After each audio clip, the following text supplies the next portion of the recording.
సాగునీటి ప్రాజెక్టులపై ఆంధ్రప్రదేశ్ ప్రభుత్వం అభ్యంతరాలు వ్యక్తం చేస్తుందని ముఖ్యమంత్రి రేవంత్ రెడ్డి ఆరోపించారు. తెలంగాణ ప్రాజెక్టులకు ఏపీ ప్రభుత్వం నిరభ్యంతరం పత్రాలు జారీ చేస్తే ఏపీ ప్రాజెక్టులపై తాము కూడా ఎలాంటి అభ్యంతరం చెప్పబోమని ఆయన స్పష్టం చేశారు. ఆ రోజు అందుకే నేను పక్క రాష్ట్ర ముఖ్యమంత్రి చంద్రబాబుకు సూచన చేస్తున్నాను. కేంద్రంలో మీకు పలుకుబడి ఉండవచ్చు, మీరేం చెబితే మోదీ గారు అది వినవచ్చు. అలా అని ప్రాజెక్టులన్నిటికీ అనుమతి వస్తుందని అనుకుంటే అది భ్రమ. అలాంటి వాటికి అవకాశం లేదు. తెలంగాణ రాష్ట్ర ప్రయోజనాలను కాపాడటంలో అవసరమైన ప్రణాళిక వ్యూహరచన మా వద్ద ఉంది. మేము వివిధ రాజ్యాంగబద్ధమైన సంస్థలకు ఫిర్యాదు చేస్తున్నాం. అక్కడ మాకు న్యాయం జరగకుంటే న్యాయస్థానాలకు వెళ్తాం, అక్కడి నుంచి ప్రజల వద్దకు వెళ్తాం అని ఆయన అన్నారు. బుధవారం గోదావరి బానకచర్ల ప్రాజెక్టు అంశంపై అఖిలపక్ష ఎంపీలతో సమావేశం అనంతరం ఆయన మీడియాతో మాట్లాడారు.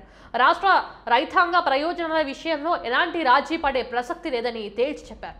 గోదావరి బానకచర్లపై గత ప్రభుత్వాల ఒప్పందం 2019 అక్టోబర్లోనే అప్పటి తెలంగాణ ముఖ్యమంత్రి కేసీఆర్, ఆంధ్రప్రదేశ్ ముఖ్యమంత్రి వైఎస్ జగన్ కలిసి గోదావరి జలాలను రాయలసీమకు తరలించే విషయంపై చర్చించారని రేవంత్ రెడ్డి అన్నారు. గోదావరి బానకచర్ల ప్రాజెక్టుకు ఆనాడే ఒక రకంగా అంకురార్పణ జరిగింది. రాయలసీమకు గోదావరి జలాల తరలింపులో సహకరిస్తామని కేసీఆర్ అన్నట్లు నాడు నమస్తే తెలంగాణ పత్రికలో కథనాలు కూడా వచ్చాయి.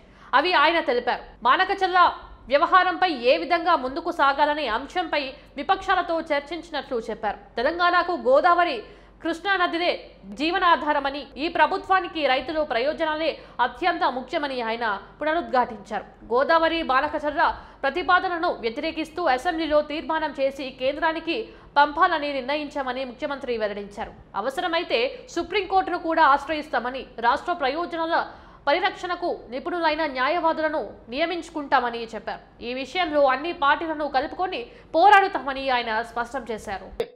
చంద్రబాబు నాయుడు గారికి నేను సూచన చేస్తున్నా, మీరు పక్క రాష్ట్ర ముఖ్యమంత్రి, కేంద్రంలో మీకు పలుకుబడి ఉండొచ్చు, మోడీ గారు మీరు ఏం చెప్తే అది వినొచ్చు.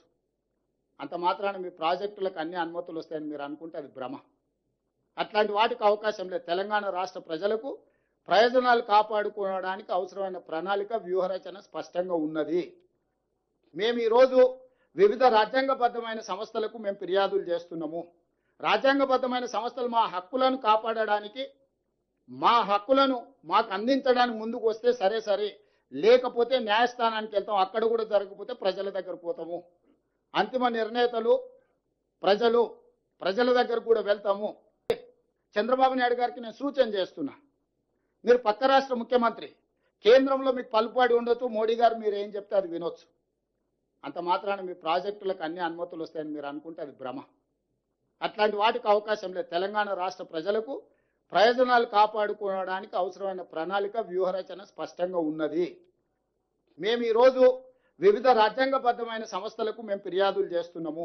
రాజ్యాంగబద్ధమైన సంస్థలు మా హక్కులను కాపాడడానికి, మా హక్కులను మాకు అందించడానికి ముందుకు వస్తే సరే, లేకపోతే న్యాయస్థానానికి వెళ్తాం, అక్కడ కూడా జరగకపోతే ప్రజల దగ్గర పోతాము.